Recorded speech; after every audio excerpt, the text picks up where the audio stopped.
Middle ఈస్ట్‌లో జరుగుతున్నటువంటి యుద్ధాన్ని ఆసరాగా చేసుకొని చైనా ఇప్పుడు తైవాన్ మీద అయితే దాడులు చేయడానికి ప్రణాళికలు రచిస్తుందని ఇంటర్నేషనల్ మీడియాలో జరుగుతున్నటువంటి ఒక చర్చ.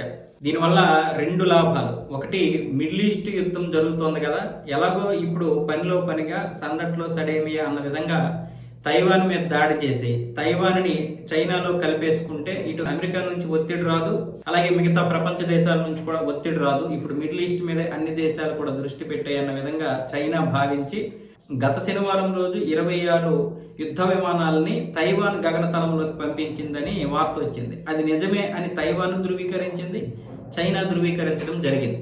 మళ్ళీ దాని యొక్క అంటే చైనా యొక్క యుద్ధవాహక నౌకలు కూడా తైవాన్ చుట్టూ మోహరించాయి ఇప్పుడు.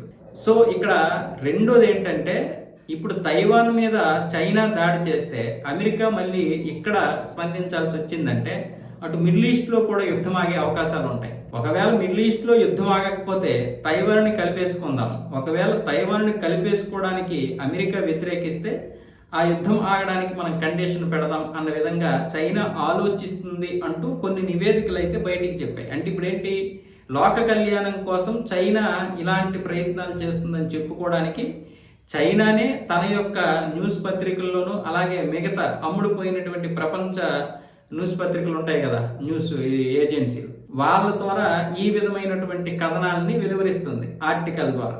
లోక కళ్యాణం కోసం ఇప్పుడు తైవాన్ని పావుగా చూపి తైవాన్ని కలిపేసుకుంటది. ఒకవేళ మిడిల్ ఈస్ట్లో యుద్ధం మీదే దృష్టి పెడితే అమెరికా ఇటువైపు దృష్టి పెట్టకుండా మొత్తం అటువైపే పెడితే తైవాన్ చైనాలో కలిసిపోతుంది, అది లాభమే. లేదు అనుకుంటే ఒకవేళ అమెరికా ఇటువైపు దృష్టి పెడితే ఆ యుద్ధం ఆపండి, మిడిల్ ఈస్ట్లో యుద్ధం ఆపకపోతే ప్రపంచ దేశాలన్నీ కూడా అల్లుకొల్లాలం అయిపోతాయి అని చెప్పి యుద్ధం ఆపి తైవాన్ని కలుపుకోకుండా ఉంటుంది. అంటే మేము తైవాన్ని ఎందుకు కలిపేసుకోలేదంటే ఈ మిడిల్ ఈస్ట్ యుద్ధం ఆపడం కోసమే ఇంత చేస్తున్నాము అని చైనా రేపు చెప్పుకోవడం కోసమని ఈ ప్రయత్నాలు జరుగుతున్నాయి అన్న విధంగా ఒక్కొక్క కథనం వెలువరిస్తుంది. చైనా తనకు చెందినటువంటి కొన్ని న్యూస్ పత్రికలు అలాగే కొన్ని ఏజెన్సీలు ఇవన్నీ కూడా వండి వారుస్తున్నాయి. ఇటువైపు చాలా వరకు పాశ్చాత్య దేశాలు కూడా అమ్ముడుపోయాయి కదా, అవి కూడా ఈ విధంగానే వండి వారుస్తున్నాయి. మరి చైనా ఏదైనా చేయగలుగుతుంది. చైనా ఏం చేసినా తనకు అనుకూలంగా తన కోసం తన ప్రయోజనాల కోసం మాత్రమే చేస్తుంది.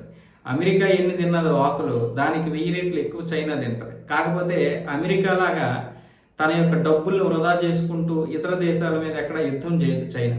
తన దేశం కోసం తన కోసం చేయాల్సి వస్తే చేస్తుంది, లేకపోతే లేదు.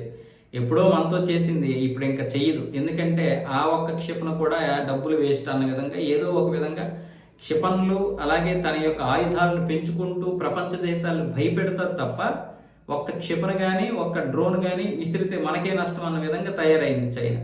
కాబట్టి ఇప్పుడు చైనా యుద్ధం చేయడానికి అయితే మొగ్గు చూపదు, కానీ తైవాన్ని తన యొక్క అధీనంలోకి తీసుకొని అమెరికాని ఇబ్బంది పెడుతుంది. ఎందుకంటే తైవాన్ కనుక చైనాలో కలిసిపోతే భారతదేశానికి నష్టమే, అమెరికాకి నష్టమే, ప్రపంచ దేశాలకి నష్టం.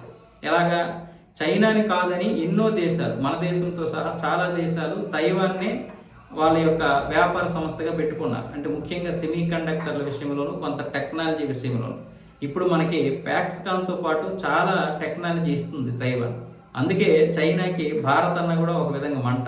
ముఖ్యంగా అమెరికా ఇక్కడ ఈ తైవాన్ని పట్టుకొనే ఆ సముద్ర జలాల్లో ఇండో పసిఫిక్ మహాసముద్రాల్లో ఈ యొక్క పట్టు సాధించగలుగుతుంది. ఇప్పుడు తైవాన్ చైనా చేతికి వెళ్ళిపోతే ఆ సముద్ర జలాలన్నీ కూడా చైనా అధీనంలోకి వెళ్ళిపోతాయి. అప్పుడు అమెరికా పట్టు కోల్పోతుంది, ఇక మిగతా ప్రపంచాన్ని కూడా కట్టడి చేస్తుంది చైనా. అందుకే అన్ని దేశాలు ఇప్పుడు తైవాన్కి సపోర్ట్ చేస్తున్నాయి.